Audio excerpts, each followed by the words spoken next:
What's up, guys? Jordan here. Welcome to this month's frequency upgrade on music. And today's topic is going to be stop obsessing over your competition. So, quick story, I think it was probably around 2009, maybe 2010. Things were going pretty well for me at the studio, starting to really pick up, starting to get some bigger bands, or at least some of the bands I was working with, local bands, were starting to get more popular, and their records were getting noticed, and things were really picking up for me at the studio. Now, around that same time, someone else started a home studio, I think, down the road, maybe an hour from where I was. So we were pulling from bands in the same area and also from the same scene. So we're kind of in the hardcore, metalcore, screamo kind of stuff. And I started noticing these local bands coming out with recordings. This is back in the days of MySpace, I think.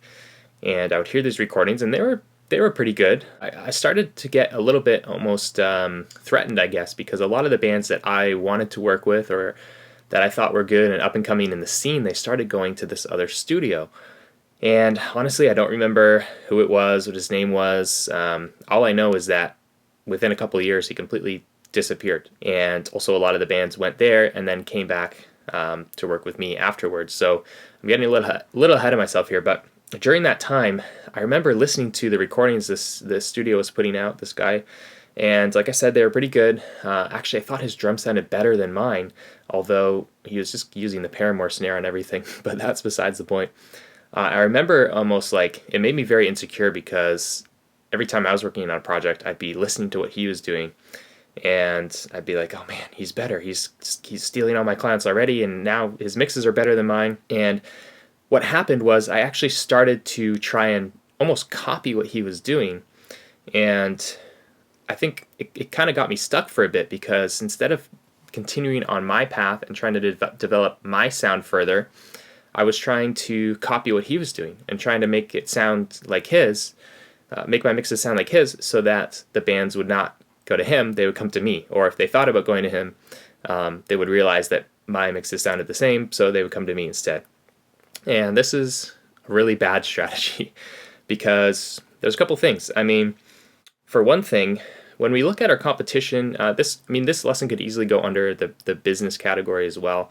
But I put it under music because it actually did affect the quality of my work because I wasn't focused on my sound, further developing my sound, what I thought a record should sound like or a mix should sound like. I was focused on him. And I think it's so easy to do this, and this is why, on a broader scale, when it comes to mixing and recording, references are, reference tracks when mixing are crucial for sure, but only in very small doses, and you have to know what you're listening for. I cover this in the hardcore mixing course, but you can't just constantly, endlessly compare your mix to someone else's because then you end up just trying to chase that one, and you'll never get it to sound the same as someone else's. So you need to be able to stay focused on what you're doing, what's your vision, how do you make that the best it can be for where you are at right now, rather than trying to be like someone else. And I think a lot of people, it's really easy to obsess over your competition. And one of my mentors said recently, he said, don't obsess over their world, obsess over your world.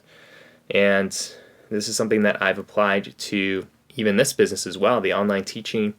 Again, it's very easy. And in the early days, I focused a lot on the competition. And I would sometimes feel like I was falling behind. Like I would see someone else come out with a new course and I would think, oh my gosh, they did it first, or they did it better, or more people are going to buy this one, or people are more excited about this than they are about me right now. And again, it causes you to make very bad decisions because now you're basing your decisions on what someone else is doing and not what you feel is the right path for you. And so honestly, one day I realized that I was, going on social media and I was seeing, what other training companies were doing, training websites, and seeing what was coming out and seeing people's comments, and just it would always put me into a negative state where I felt like I was behind, like I was playing catch up, where I was, again, just obsessing over what my competition was doing. And so one day I just decided I'm just going to turn off everything from what every other audio mixing website is doing. So I unsubscribed from all their email lists. I turned them off or blocked them in my feeds. social media. And it's not because I have anything against them or don't like them. It's just because it became such a distraction for me, and I was obsessing over their world instead of mine. And man, what freedom. I literally, like, nothing has suffered since I've done that. My business grows. I feel like I'm more on track, delivering better value, because I'm not trying to base my moves based on like what I see other people doing. It's based on what my audience and my customers are saying.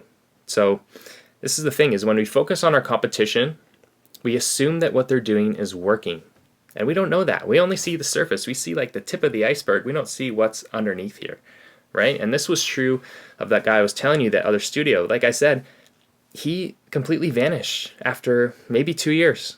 And, I continued to pull in clients and have a steady base of repeat clients and new clients. And he just faded out. He disappeared. And here's why. Like, I would listen to his mixes and think they were good and see the surface of like, oh, such and such band went to work with him. And, I thought they were going to work with me, that kind of thing. And again, I was threatened. I was trying to sound like him. I was focusing on what he was doing. It was distracting me from my work, but then he was gone. And under the surface, what was happening, I later heard stories from other bands that had worked with him, is like, it was a horrible experience. Like, the studio wasn't organized. He was late. He was constantly working on other stuff while he was supposed to be recording. He was brand new to the thing, and very soon he like just started getting his friends to like engineer instead, and they weren't very good. And it was very like, just seemed like he didn't care, didn't provide a good experience. Mixes always took way longer than he thought, or than he promised. And so, of course, when you run a business like that, it's going to fade away. And a lot of the sound, the sound itself was really kind of based on artificial things and editing and trickery more than it was on, legitimately capturing a band properly, and as presenting their authentic music in the best light it could, or at least the best you could get out of them. And so again, he just totally faded, and I wasted a lot of time worrying about that, obsessing over that. And ultimately, if you just stay focused on what you're doing and stay focused on providing value to your customers, your clients, listen to them more than you listen to the competition. There's a quote I saw on Twitter like years and years ago. It was like, it said something about pay attention to your competition, but listen to your customers. I would even say you don't really have to pay that much attention to your competition, especially in, honestly, in a lot of businesses, but especially when you're talking about like doing a craft like this, like mixing and recording. I mean, it doesn't matter what other people are doing. Like, you just have to get the best that you can right now and just continue on that path and give the best experience that you can to clients. When you've got clients right in front of you, or you've got a project that you're working on, that's all you should care about. You should not care about what band or what record so-and-so in the same town or another town worked on. That also kind of fosters like a really competitive, adversarial mindset, which, I don't know. I mean, obviously in some, you can't say it's not a factor in business. I mean, certainly if there's two producers in town, and you're pulling from the same pool of customers, like, there is competition, but this can actually, just, you don't have to focus on that and think about that. Think people can benefit each other, and there's stories that we're going to highlight of, and even in my own career, of just like, I would refer potential clients to other local producers. They would refer them back to me. Like, if you stop focusing on such this like aggressive like competition kind of mindset, you actually can create more opportunities for yourself by almost working together with people. I want to challenge you guys to stop obsessing over your competition and do what you can to cultivate deliberate ignorance. And that's kind of what I've done in this business. And just like I said, hiding basically all news and all communication from other people in this scene, or in this mixing, recording, training niche. I have no idea what they're doing. Like, literally no clue. Unless I hear it from you guys. And that's really been such a huge payoff. It's a huge burden off of my shoulders, and it frees me up to do what I feel you guys need, rather than focusing on what other people are doing and adapting to that. Again, remember, that's assuming that what they're doing is working. I don't know. So-and-so could launch a new course or a new product, and I think it's like, oh man, it's great, they're going to get so many customers, whatever, blah, blah, blah. I don't know that. I don't know what's going on under the surface. Even when people are claiming big success, you don't know what's happening under the surface. You don't know the real story. So there's no point in obsessing over that because you just don't know. You see the tip of the iceberg. You don't see what's going on underneath. This applies across the board in any industry, and also definitely in your craft of recording and mixing. So I'll leave you with that. Stop obsessing over your competition. If there's someone in your area or someone who's working with the bands that you want to work with, I encourage you to just do what I did on Facebook. You can click the little ... button, and you can click, I don't know exactly what it says, but it says something like, I don't want to see any more of these posts, or hide all posts from so-and-so. Unsubscribe from, well, I guess it doesn't really apply to you guys, but like I said, I unsubscribe from their mailing lists. Unfollow them on Instagram, on social feeds. Like it's just not necessary. I can't think of any positive outcome from really paying attention to what competing studios are putting out.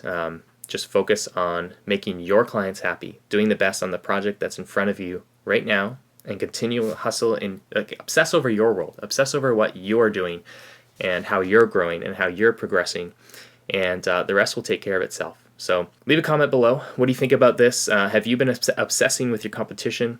And if you've realized that in this frequency upgrade and you're going to make a change, then leave a comment below, and just say if you've made that commitment. Say, yep, I just unfollowed every studio that I've been obsessing over, or I've just blocked their posts or whatever, stuff like that. And also comment what you're going to be focusing on instead of obsessing over your competition. That's all for today, guys, or for this week, and we'll talk again soon. Take care.